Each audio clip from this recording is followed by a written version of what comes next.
For more perspective on this disaster, we're joined by John Gradek in Canada. He's a faculty lecturer and academic program coordinator for the Supply Chain and Supply Networks and Aviation Management program at McGill University. First, it's good to have you. Thank you for joining us.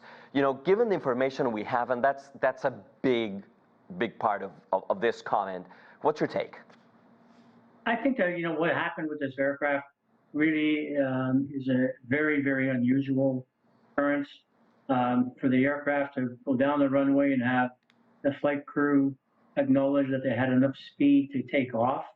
It was very apparent to me that as the airplane gained altitude off the runway, that there was a lack of thrust on the engines, and the airplane could not and was not able to, in fact, generate enough thrust to gain altitude.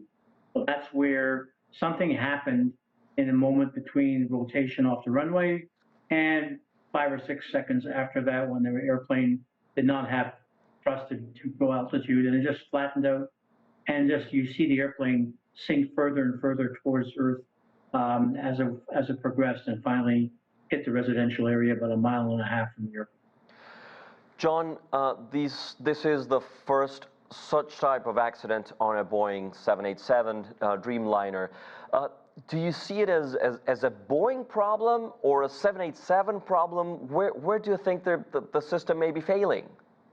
It's too early. I think we needed information on the black box. And it really is a question about, you posed the question properly. Is this a systemic problem with the aircraft and a production or design problem? Is it an Air India problem in terms of how they maintain the airplane? Or is it a flight deck problem in terms of how the pilots handle the airplane? Those are three very distinct questions. I think the world wants to have the answer to the first question, because you've got over 1,100 airplanes of that model currently flying.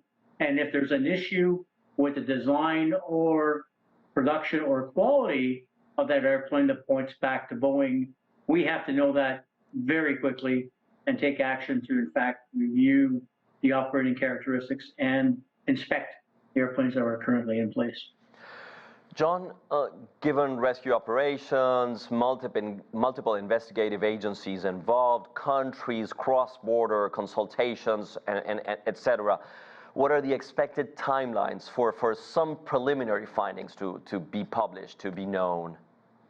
Well, I'm giving this one a high priority. I think that the world is looking to India to release information that it gleans from those black boxes as quickly as it can. So I think one of the black boxes has been recovered to date. I'm not sure which one.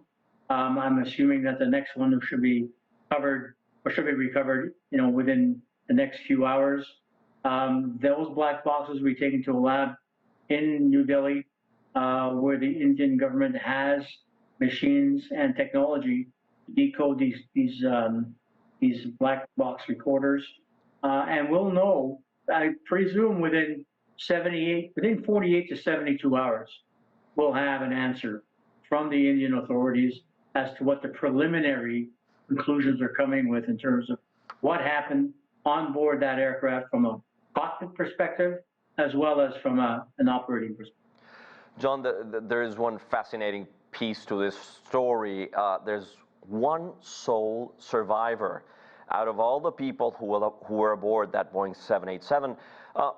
Does this tell us something about cabin integrity, crash survivability? Is there anything we can draw from this specific information? I think that, further interviews of the individual today kind of concluded that this individual was able to escape the fireball that happened on the aircraft, because he noticed he was part of, the middle of the aircraft near the window, and that's where the aircraft broke in two, where the fireball hit.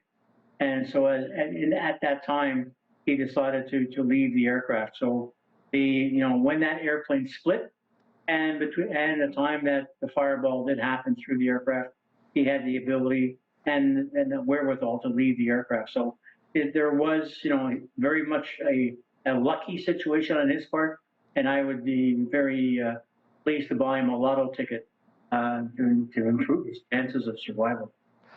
John Gradek, thank you so much. Great having your insights. My pleasure. Have a good evening.